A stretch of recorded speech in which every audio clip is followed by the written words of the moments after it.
ব্যাপকভাবে সাড়া দিচ্ছে। এখানের ভোট, রামপাড়ার ভোট, জাঙ্গিপাড়ার ভোট, শ্রীরামপুরের ভোটকে একত্রিত করলেই তো লোকসভার ভোট হবে। আমরা লোকসভার রেজাল্ট কিন্তু এখান থেকে অনেকটাই দেখতে পাচ্ছি। আমরা যেভাবে মানুষের কাছে গিয়ে মানুষকে বোঝাতে পেরেছি এবং যে লক্ষ্যে এগিয়েছি সেই লক্ষ্যে আমরা অবিচল থাকবো। আগামীতেও সেই কোঅপারেটিভ ব্যাংক থেকে শুরু করে আর আরো যেগুলো যা আছে অন্যায়ভাবে ক্লাব যেগুলো যা দখল করে রেখেছে সেইগুলো বিষয়ে মানুষকে বলবো। মানুষ যদি সুযোগ দেয় আমাদেরকে, আমরা কাজ করব। তারপরেও বলবো, শাসক হয়তো চেষ্টা করবে সাফিসিয়েন্ট পুলিশ ফোর্স এখানে না থাকার ফলে নির্বাচন করবে না বলে এই ধরনের কোনো হয়তো নোটিফিকেশন দিতে পারে। আইন আছে। আমি তো চ্যালেঞ্জ করে বলছি, আজকের ডেটে পশ্চিমবাংলায় যে কোনো জায়গায় নির্বাচন হোক, ওরা একটা কথা বারবার বলা হচ্ছে কি, মানে যারা বাম ঘটনার আছে বা আইএসএফ কে দেখে দেওয়ার চেষ্টা করছে, এদের ভোট নাকি শুধু মুসলিম ভোটে এখন সীমাবদ্ধ। আমি অন ক্যামেরা চ্যালেঞ্জ করছি, নিরপেক্ষতার সাথে ভোট হোক, মানুষকে ভোট দানের সুযোগ দেওয়া হোক। পশ্চিমবাংলার সেই দার্জিলিং থেকে সাগর, আপনার জঙ্গলমহল থেকে দীঘা, যে কোনো জায়গায় আইএসএফ তথা যারা আছেন সংযুক্ত মোর্চাকে লড়াই করতে দেওয়া হোক। ফেয়ার ইলেকশন হোক, প্রতিটা জায়গায় শাসক সহ বিজেপিকে আমরা পরাস্ত করে আমরা দিনের শেষে গণতন্ত্রের শেষ হাসি আমরা হাসবো, এই কনফিডেন্স আমাদের আছে। এটাই শাসক ভয় পাচ্ছে। ফলে কি হচ্ছে, নির্বাচনটা করছে না।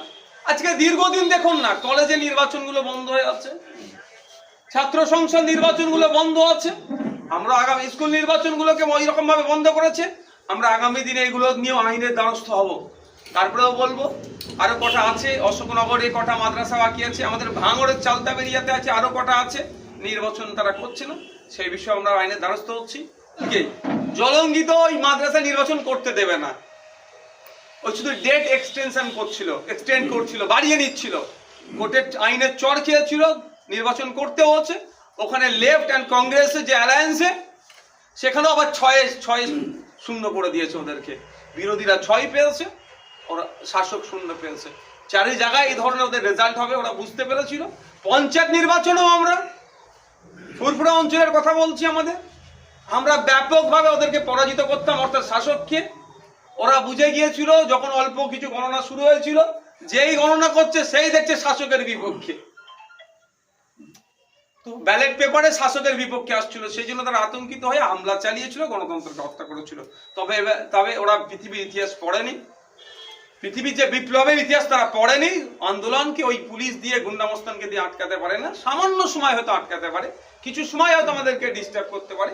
আগামী দিনে আমরা আমাদের লক্ষ্যে পৌঁছাবো। আমাদের লক্ষ্যটাই গণতন্ত্রকে প্রতিষ্ঠা করা, মানুষের অধিকারকে প্রতিষ্ঠা করা। ক্ষমতা দম্ভ দেখিয়ে, প্রশাসনকে কাজে লাগিয়ে কেউ অনৈতিক কাজ করবে, আমরা সেটাকে মেনে নিতে পারি না। সেটাকে আমরা গণতান্ত্রিক প্রক্রিয়াতে জবাব দেব। আমি আবারও কর্মী সমর্থক যারা ছিলেন, যাদের অক্লান্ত পরিশ্রমে আমরা এই রেজাল্ট করতে পেরেছি, সারা বাংলার কাছে একটা দিশা দেখাতে পেরেছি, একটা দৃষ্টান্ত দিতে পেরেছি।